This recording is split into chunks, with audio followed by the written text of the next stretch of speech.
Bonjour à tous, me revoilà. Ça fait longtemps, hein, parce que je sais qu'il y a pas mal de gens qui m'ont envoyé des mails en me disant que j'ai eu au téléphone, qui m'ont dit c'est intéressant ce que vous faites, Patrick, mais on aimerait bien en voir plus souvent des vidéos.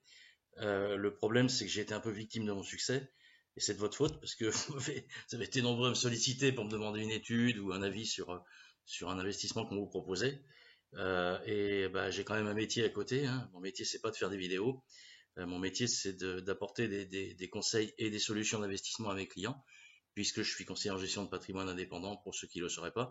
Donc, ce que je vous conseille, si vous voulez être au courant, parce que j'ai pas mal de choses encore à dire sur des sujets un peu théoriques comme la fiscalité d'immobilier notamment. Il y a différents types de fiscalité, mais il y aura aussi des scoops comme aujourd'hui là, d'opportunités d'investissement, pas bêtes du tout. Ceux qui me connaissent savent qu'on est au cabinet. Je dis on parce que j'ai deux associés, Rudy et Sébastien, et on est très très pinailleurs sur le choix de nos solutions. Donc abonnez-vous si vous voulez être au courant de nouvelles vidéos. Abonnez-vous et automatiquement vous pourrez en bénéficier. Le sujet que je vais aborder aujourd'hui est un peu particulier parce qu'on va parler de la loi Pinel. Alors certains vont se dire, bah, on sent que Patrick, qu'est-ce que tu fais? Tu nous as dit qu'il fallait pas faire de la loi Pinel et là tu veux nous parler de la loi Pinel. Non, j'ai pas dit qu'il fallait pas en faire. J'ai dit que la plupart des trucs qu'on va vous proposer, vu comment c'est tourné, comment c'est proposé, le prix auquel on vous le propose, l'environnement de l'investissement, le fait qu'il n'y a que des investisseurs qui vont tous revendre en même temps, c'est sûr que vous courez à la catastrophe. Là, le sujet est un peu particulier. Alors, par contre, on m'a fait la remarque, plusieurs personnes m'ont fait la remarque, ils m'ont dit Patrick, c'est vachement intéressant vos vidéos parce qu'on vous nous expliquez plein de trucs. Et quelqu'un m'a fait la remarque il y a pas longtemps que bah, il y a forcément des concurrents qui me regardent et que je suis bien généreux en termes d'information parce que c'est quand même quelques années de boulot derrière, pas tout seul hein, avec le DSM, mais de réflexion sur notre métier. Donc, je vais être beaucoup plus concis.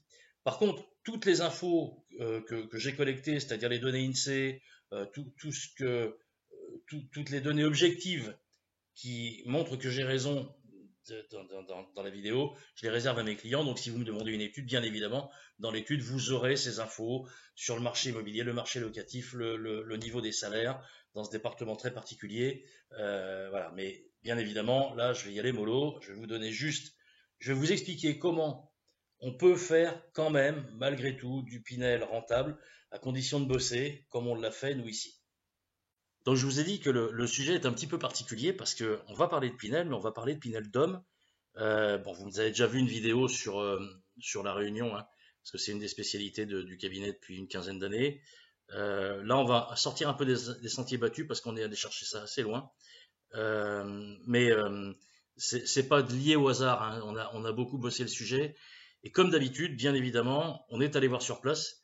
Là, moi, j'étais pas du voyage parce que je pouvais pas, mais Rudy et Seb, ils y sont allés. Ils ont pris l'avion, ils sont allés et ils nous ont ramené des photos que je mettrai pas en ligne là parce que je les garde pour mes clients. Mais donc le sujet est un petit peu particulier parce que je vais vous montrer comment on peut faire du Pinel rentable à condition de se bouger un peu et de ne pas rester à côté de chez soi. Et d'ailleurs, à ce sujet, il y a un truc assez amusant parce que encore récemment, j'ai vu des études, notamment une d'un programme qui est pas loin de chez moi, c'est hallucinant. C'est pas un no man's land, mais c'est le royaume du béton, il n'y a rien. C'est du locatif social au possible parce qu'on n'est pas en ville, on est excentré, c'est tout pas beau. Mais en fait, les gens qui vous vendent du Pinel, la plupart du temps, ils sont même pas fichus de faire les 200, 300, 400, 500 kilomètres pour aller voir sur place, valider le projet ou pas. En fait, ils vous vendent un truc sur catalogue en se contentant de reprendre les arguments commerciaux de la plaquette du promoteur. Et ça me fait bondir, ça m'énerve. Ça m'énerve parce que c'est pas sérieux. Nous, même quand c'est dans les DOM, département d'outre-mer, on y va. Donc voilà, c'est un petit coup de gueule, mais j'en ai assez, quoi. C'est bon, arrêtez de penser, de croire déjà tout ce qu'on vous raconte et de penser que le Pinel, c'est un produit financier, c'est de l'immobilier, c'est un investissement immobilier, voilà. Bon, on va commencer avec, on va rentrer dans le détail. Vous savez que j'aime bien le détail, mais là, je vais pas tout vous dire, pour une fois, encore une fois, parce que je m'étais pas rendu compte, moi je suis généreux, je donne des infos, mais là, je vais les réserver à mes clients, mais juste un exemple pour vous montrer que avec une fiscalité cohérente, parce qu'on va parler de Pinel Dom, et un prix cohérent et un marché très particulier, on arrive à faire quelque chose de très rentable en Pinel, mais c'est très rare. Allez, c'est parti. Alors on va rentrer dans le vif du sujet maintenant. avec les bases de l'investissement. Donc là, on a une petite résidence, il n'y a pas beaucoup de logements, c'est ça aussi qui nous a plu, on n'est pas dans un gros bloc de béton comme on en voit pousser un peu partout. Elle est très bien située donc dans un centre urbain et avec des logements spacieux. Donc on a vraiment les ingrédients d'une résidence sympa et surtout pas bas de gamme. On a à cet endroit dans ce département un déficit de logement gigantesque. J'ai mis énorme mais je suis en dessous de la vérité. Et il va s'aggraver puisque, ça c'est des données INSEE, hein. Actuellement on construit 4 fois moins de logements que ce qui serait nécessaire. Donc c'est un vrai casse-tête. On a la fiscalité très avantageuse du Pinel Dôme, puisqu'on a 29% de réduction d'impôt sur 9 ans au lieu des 18% qu'on a en métropole. Attention encore une fois, l'investissement Pinel c'est de l'immobilier, c'est pas un produit financier. Donc ça marche pas à tous les coups, c'est pas en achetant n'importe quoi sans réfléchir. Sous prétexte qu'on a 29% de réduction d'impôt, qu'on fait une belle opération.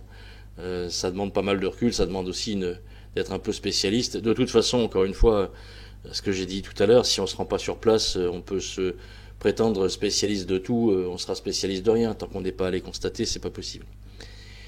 Donc, si je prends un exemple pour schématiser, pour plutôt rendre concret ce que je viens de dire, là, les 29% au lieu de 18% du Pinel Dôme, si je prends le même investissement à 200 000 euros, ça vous donne une réduction d'impôt annuelle à 6 444 euros en Pinel Dôme, alors qu'elle n'est que de 4 000 euros par an en métropole. Mais je vais le ramener en mensuel parce que c'est beaucoup plus parlant. Ça fait 537 euros de ristourne fiscale d'économie d'impôt chaque mois en Pinel Dôme pour 200 000 euros d'investissement, alors que ça ne fait que 333 en Pinel Métropole. La différence, ça saute aux yeux, 200 euros par mois d'effort de trésorerie en moins. Donc de prix de revient forcément, puisque ça joue, ça impacte le prix de revient de l'opération. Donc on a, là en l'occurrence sur celui-là, on a un effort de trésorerie nul pendant 9 ans. Ce qu'on n'arrive jamais à trouver, contrairement à ce que j'ai vu passer parfois, des études un peu farfelues. Voilà, on a un effort de trésorerie nul pendant 9 ans qui va me servir de stratégie, vous allez le voir après. Donc on a une revente facilité, pourquoi? Parce que, comme vous allez le voir aussi juste après, on a un prix qui est pas idiot au niveau de l'achat. Et comme on a donc un prix pas idiot, vous allez voir aussi une surface assez sympa, donc une bonne rentabilité locative pour du Pinel.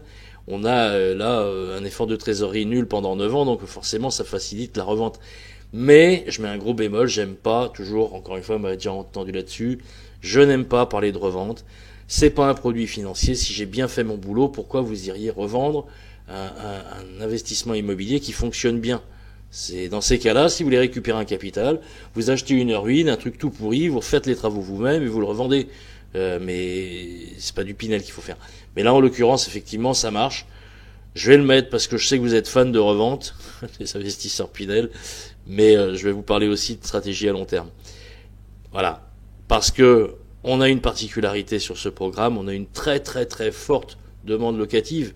Normal, vous voyez le déficit de logement, les gens, pour eux, c'est un casse-tête de se loger, et on a aussi une stratégie à long terme avec une demande très forte en location meublée, mais à l'année. Je ne veux pas vous parler de locatif saisonnier de vacances, je vais vous parler de locatif saisonnier, locatif meublé à l'année.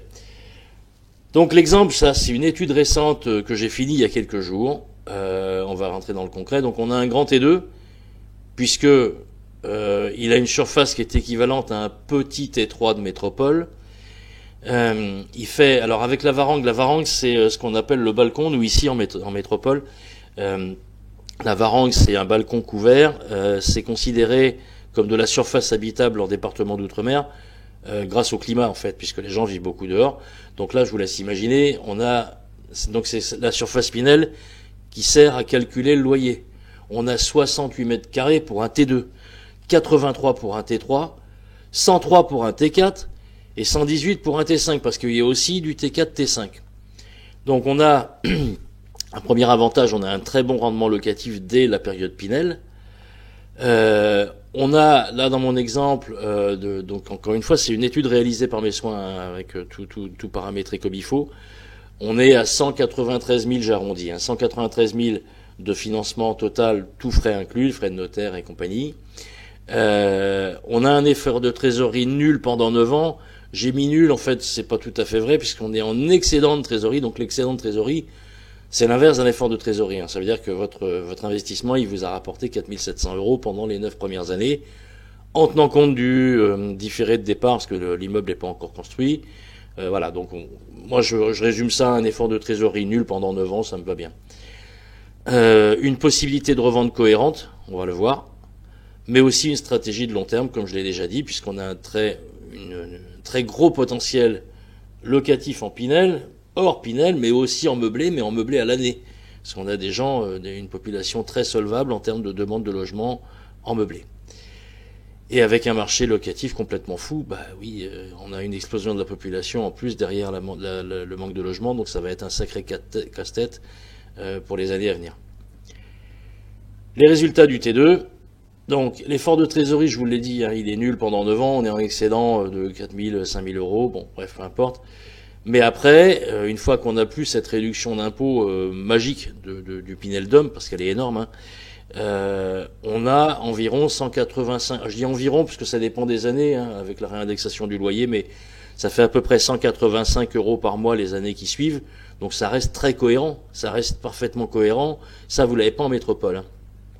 Et si je vais au bout du crédit, en incluant le coût du mobilier, j'ai un prix de revient, l'opération m'a coûté moins de 30 000 €. Alors attention, faut être honnête, on parle d'immobilier, sur la durée du crédit, ça on oublie de vous le dire souvent, mais enfin on vous le dit jamais d'ailleurs, vous aurez des frais forcément. Un investissement immobilier, il va s'abîmer, il y a bien un coup de peinture à remettre à un moment donné, la clim a changé, enfin il y a des choses, voilà, ça sera, c'est pas un produit financier encore une fois, hein, il faut l'entretenir, et plus vous l'entretiendrez, plus vous pourrez le louer dans de bonnes conditions. Donc même si je rajoute des frais, des frais supplémentaires, imaginez, rien qu'avec les données de base, vous avez acheté un T2 neuf un peu moins de 200 000 €, ça vous donne un indicateur quand même, hein, par rapport au prix que vous voyez pratiquer ici en métropole. Là, on est à moins de 200 000 pour un grand T2, hein, il est très grand. Hein. Et on a un prix de revient théorique, parce qu'il y aura encore une fois des frais supplémentaires, mais même si vous rajoutez des frais, là vous avez 30 000, vous êtes sûr de ne pas faire une mauvaise opération. J'espère que j'ai été clair. Alors, je vais parler de revente, parce que c'est un sport national en France de dire ouais, le Pinel, je paye trop d'impôts, je vais investir pour réduire mes impôts et gagner de l'argent. Donc là, j'ai joué le jeu, j'ai fait l'étude sur la revente. Alors, sachant que je suis allé chercher des sources fiables au niveau des transactions dans l'ancien, je suis remonté sur 3 ans. Donc j'ai une base de données que je réserve à mes clients. Et donc quasiment toutes les ventes dans l'ancien se font à peu près au même prix. On a un marché donc qui est très stable, hein, c'est le prix on le connaît un peu, c'est toujours autour du même prix.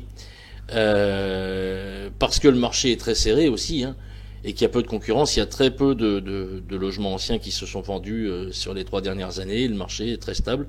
Donc en fait, ce qui me fait dire qu'on a une revente théorique par rapport à ce prix indicateur qui est encore une fois un indicateur très fiable, on serait à 151 000 €, ça ferait un gain de 26 000 €.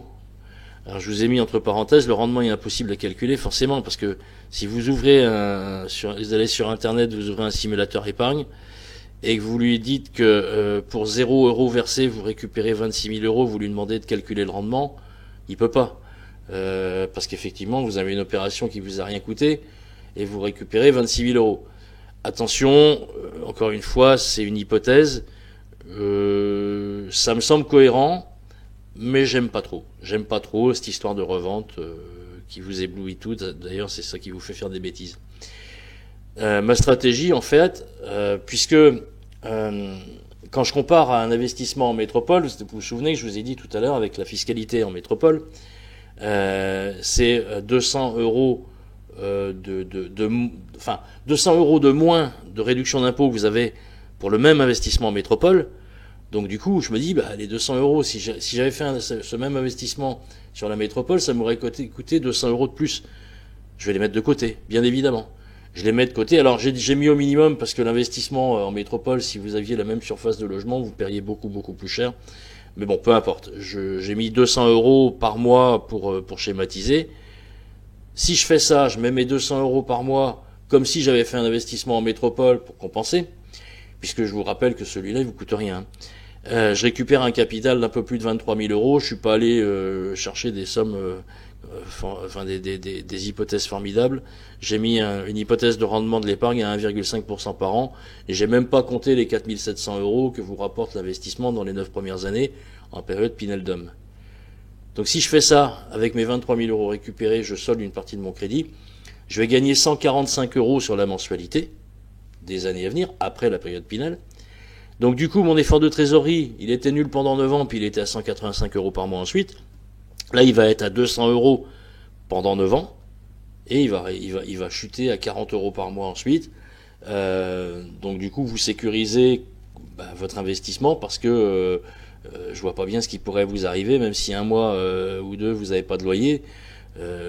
Voilà, c'est impossible que ça se passe mal. Vous avez un investissement très très très rentable, et surtout à long terme, encore une fois, parce que j'ai parlé de revente, mais ce qui m'intéresse, c'est le long terme. Donc vous avez vu, là, le résultat est étonnant, hein, mais alors, nous, il nous étonne pas, parce qu'on a beaucoup travaillé, ça fait plusieurs mois qu'on travaille sur le sujet, avant de valider ce programme. Mais voilà, on est, encore une fois, on n'est pas magicien, hein. Et je le répète, hein, je ne vais pas vous les donner dans la vidéo, mais j'ai des données INSEE sur le marché du logement, sur le marché immobilier, donc la demande de logement, et cette particularité très spécifique d'une demande en location meublée à l'année, très forte. J'ai aussi des infos sur les niveaux de salaire. Enfin voilà, je veux pas, encore une fois, ça je le réserve à mes clients, mais c'est juste pour vous montrer qu'effectivement, en bossant un peu, en s'éloignant de quelques milliers de kilomètres, mais encore une fois, je vous mets en garde, c'est pas si simple. On fait pas nos courses sur Internet, on y va. Tout ne fonctionne pas bien en DOM, mais là c'est un exemple qui fonctionne très bien. Et comme vous avez été sage, je fais, contrairement à ce que j'ai dit tout à l'heure, je vais vous mettre quelques photos de l'environnement de la résidence, parce qu'elle n'est pas encore construite, et des petits repères sur des réalisations précédentes de ce promoteur. Ici, on a l'emplacement du terrain où va se construire la résidence. Donc, rien de spécial, hein, c'est un terrain, mais c'est des photos qui ont été prises par Rudy et Seb. Vous voyez, par contre, on est en bord de mer, et l'environnement est assez sympa. Ici, c'est une réalisation récente du promoteur avec qui on travaille là-bas. Donc voilà, c'est une photo de la résidence, et on va entrer à l'intérieur pour voir quelques détails du logement. Ici, dans la même résidence, vous avez la photo d'une chambre. Donc vous voyez qu'on est sur le même schéma, on a des grands logements, donc on a des logements très spacieux, ce qui est important. On n'est pas sur du bas de gamme. Avec une particularité dans les DOM, c'est qu'on a des persiennes assez souvent, parce que le soleil tape fort et que c'est utile. Et pour finir, une photo qui a été prise par Rudy et Sébastien sur la même résidence, c'est une cuisine. Bon, rien de spécial, sinon que, bon, vous voyez qu'on n'est pas sur du bas de gamme, encore une fois. C'est pas du luxe, hein, le but, c'est pas non plus on vous vend pas un palais, mais on travaille toujours avec des gens sérieux qui font des réalisations solides et fiables, c'est important pour nous. Donc voilà, c'est fini pour cette vidéo, mais comme on est en mode confinement actuellement avec le virus qui nous empoisonne la vie, je pense que je vais avoir un petit peu plus de temps, parce que justement ça commence à se calmer un peu au niveau des sollicitations. Mais en postant une vidéo, je pense que ça va repartir. Mais bon, donc là, j'arrive à me poser plus facilement. Donc je vais faire l'effort de vous poster d'autres vidéos. Mais je vous le rappelle, par contre, à vous de voir, mais je pense que c'est pas bête, surtout dans mon cas où j'en poste pas tous les jours. Je pense que c'est pas bête de vous abonner pour être au courant quand il y a une nouvelle vidéo qui sort. Je vais aborder des thèmes sur des généralités, la fiscalité par exemple, d'autres sur parfois des opportunités de produits financiers, d'autres sur des opportunités de produits immobiliers qu'on a trouvés. Donc voilà, si le sujet vous intéresse, abonnez-vous, c'est pas plus bête. À bientôt, au revoir.